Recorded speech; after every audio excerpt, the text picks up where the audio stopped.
Et bonsoir à tous, on se retrouve pour ce weekly recap numéro 31. Pour la psychologie, c'est d'avoir l'attitude gagnante. C'est ça que j'ai lu un peu dans mon bouquin. Et c'était un peu ça qui me manquait. En gros, t'as attitude gagnante, t'as attitude perdante. Genre, attitude perdante, c'est en mode... t'as peur du truc, tu vois. Les toutes premières sessions sans ChatGPT, donc voilà, ça ressemblait à ça. C'est-à-dire qu'on montait maximum à $157 de gain, donc à peine 1,5%. Et ça, c'était toute l'année. Puis en gros, ouais, c'était assez compliqué, tu vois. Voilà. Et là, c'est plus la même chose. Donc là, on est passé de 157 à mon plus haut 801. 48% de win rate. Du coup, là, je fais encore 10 trades avec ça. Et peut-être je vous en reparlerai du coup pour conclure ça. Et après, on fera la vraie stratégie en backtesting. Il faudra que je fasse genre 280 trades minimum. Ça fait 2 semaines que je backtest et pourtant ça, le grid, c'est quand même, tu vois que là, ça forme une sorte de double top et maintenant ça baisse carrément, tu vois. Donc le backtesting impacte beaucoup moins ma psychologie qu'avant. Donc ça aussi je vous tiendrai au courant, mais je pense que je vais pas tarder à bientôt taffer. Pour les horaires je sais pas encore, mais idéalement ça serait bien de taffer genre 15 ou 20 heures. Sachant qu'à présent le trading c'est à peu près je crois 15 heures. Et bonsoir à tous, on se retrouve pour ce weekly recap numéro 34 et 33, hein, les deux combinés parce que j'ai pas fait de weekly recap la semaine dernière. Pour ce qui était des vacances avec les potes,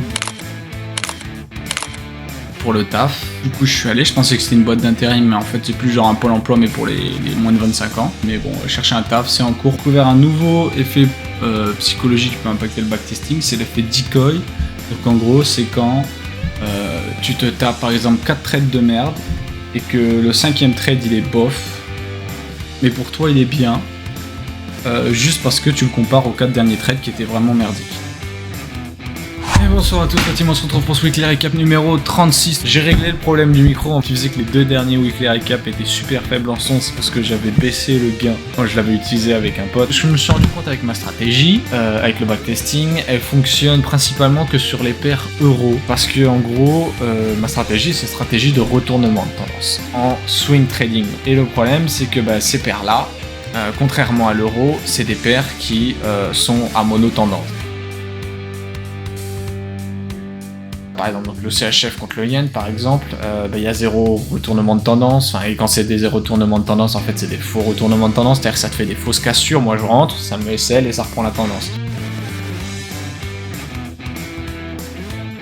Oui, elle était rentable. Pas du tout assez rentable. C'est-à-dire que du coup, juste avec les paires euros, on tournait à 6% à l'année. Du coup, tu retires l'inflation, ça fait plus que 4. Tu retires les 20% que FTMO ils prennent. Tu retires les impôts, t'as plus que 2. Ah non, mais c'est ridicule.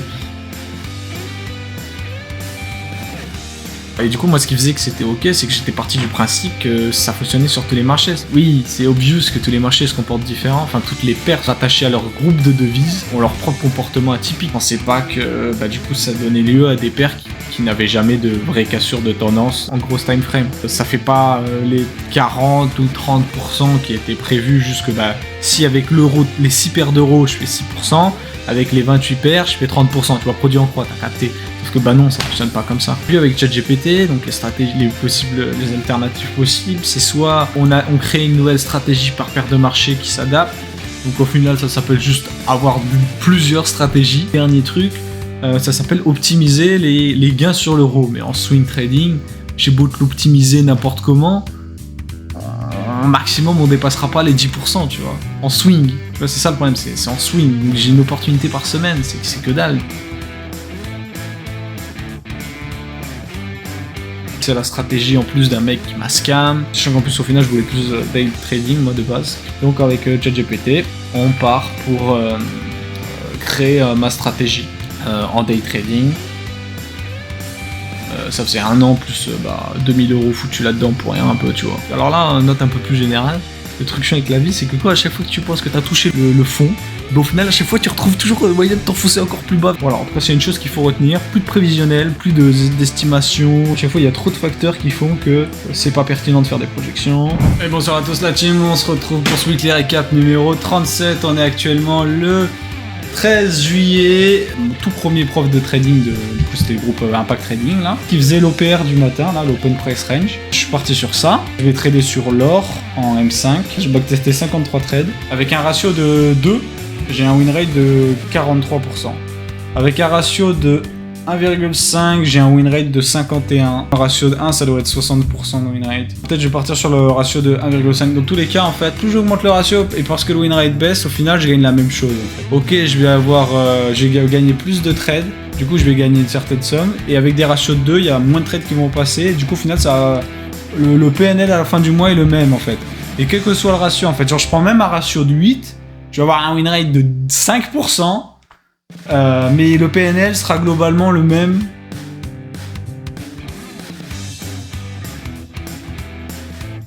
Je backtest, j'en ai rien à foutre, je perds, je gagne. En fait, pour dire, même les 12 pertes d'affilée, je m'en suis pas rendu compte, hein, c'est que j'ai regardé la courbe de PNL à la fin de ma session de backtesting, j'ai fait, mais attends, 12 pertes d'affilée, je m'en suis même pas rendu compte, c'est-à-dire que je perdais.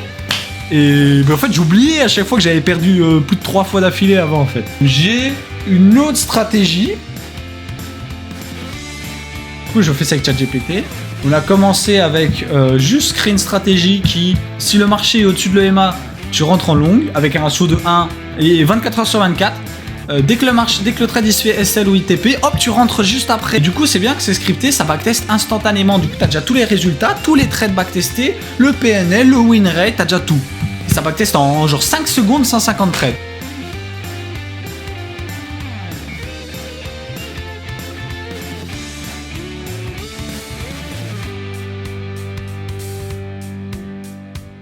Bonsoir la team, on se retrouve pour ce weekly recap qui combine à la fois le numéro 38 et le numéro 39.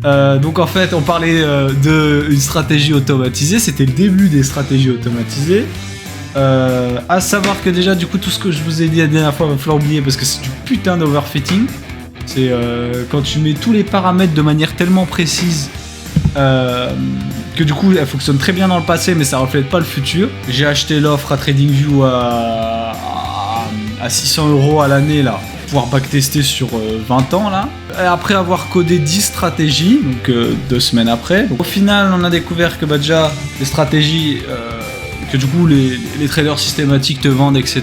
et tout ça, pas les stratégies, hein, mais je veux dire la logique du systématique trading, c'est qu'au final, c'est un truc que j'aime pas parce qu'en gros, c'est-à-dire que tu passes ta vie à coder plein de stratégies. Dans les 90% de tes stratégies, elles sont ni perdantes ni gagnantes, elles sont juste en PE, c'est-à-dire que sur 20 ans, tu fais autant de gains que de pertes, donc tu n'as pas d'edge, donc tu ne gagnes pas de salaire à la fin du mois, vu que le marché reprend tout ce que tu gagnes. Et ensuite, à chaque fois que tu as une stratégie qui ne fonctionne plus, il faut recoder des nouvelles stratégies, bref, c'est pas un truc qui me plaît, quoi. Donc au final, je suis retourné sur l'OPR, actuellement à 160 trades, et puis ensuite, je me suis rendu compte d'un truc, c'est que ma stratégie d'OPR performait exactement comme mes 10 stratégies que j'avais codées en systématique trading.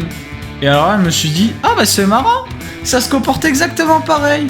Peut-être que sur l'année 2024, quand j'ai backtesté, c'était rentable, mais sur l'année 2023, ça annule tous les gains de 2024. Et je me suis dit, mais ça ressemble dis donc vachement au graphique que j'ai sur 20 ans des stratégies systématiques. Et je me suis dit, mais en fait, cet OPR de con, c'est juste du systématique mais manuel. Le problème, c'est que la stratégie dans le temps, elle peut pas performer parce qu'elle est trop. Le marché évolue, mais la stratégie n'évolue pas.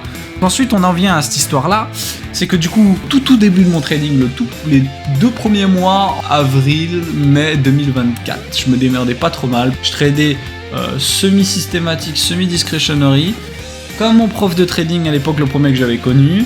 Mais ça s'était d'ailleurs très bien démerdé. Après, j'ai commencé à apprendre. Après, j'ai commencé à avoir peur. Après, j'étais plus rentable. Et en gros, le vrai problème qui a fait que j'ai perdu 1 an et demi de trading, c'est parce que je me battais contre de pourquoi je faisais du systématique trading, pourquoi je backtestais sur 40 ans, pourquoi je voulais vraiment une stratégie on-off.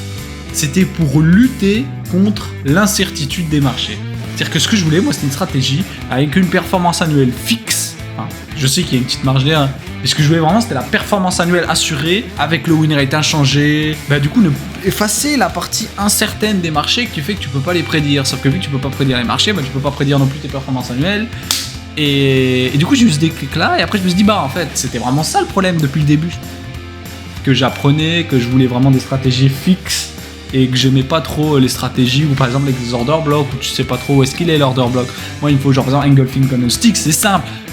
La bougie clôture au-dessus de la précédente bougie, bah ça se voit visuellement, là, t'as pas le moyen de te tromper. Alors que l'order block, en fait, la logique, tu vois, ça y est, maintenant je comprends, en fait, chacun a sa façon de le tracer, l'order block, c'est-à-dire que t'en as, ils vont prendre toute la correction, t'en as, ils vont juste faire la dernière bougie. Ce qui compte juste, c'est d'avoir une certaine constance. Ah oui, comme vous avez pu voir, du coup, vu que j'ai pété un câble, il y a plus les tableaux. Voilà ce qui reste des tableaux. Et bonsoir la team, on se retrouve pour ce Quick Recap numéro 40. J'ai une nouvelle stratégie adaptative. Là, maintenant, le but, c'est de plus savoir si elle est rentable, mais juste de toujours être le mieux adapté au marché. Utiliser des outils adaptés avec le contexte actuel du marché. Si j'en ai un qui commence à moins performer, bah, je vais le virer, je vais en implémenter un nouveau, peut-être le nouveau en tendance actuelle, un peu d'analyse technique, tu vois. Et s'il fonctionne bien, bah, je le garde. Les 3 premiers jours, en fait, il y avait des annonces de la Fed. Le marché, il était en range dégueulasse. C'était tellement mou que j'ai pas pu prendre un trade, c'était impossible. Ensuite, ah ça y est, on avait un marché potable, j'ai pris un trade en demi-risque, ça fait partie du plan. Et je suis sorti en ratio de 1, même si j'avais un ratio théorique de 1,90 que le marché est venu chercher après.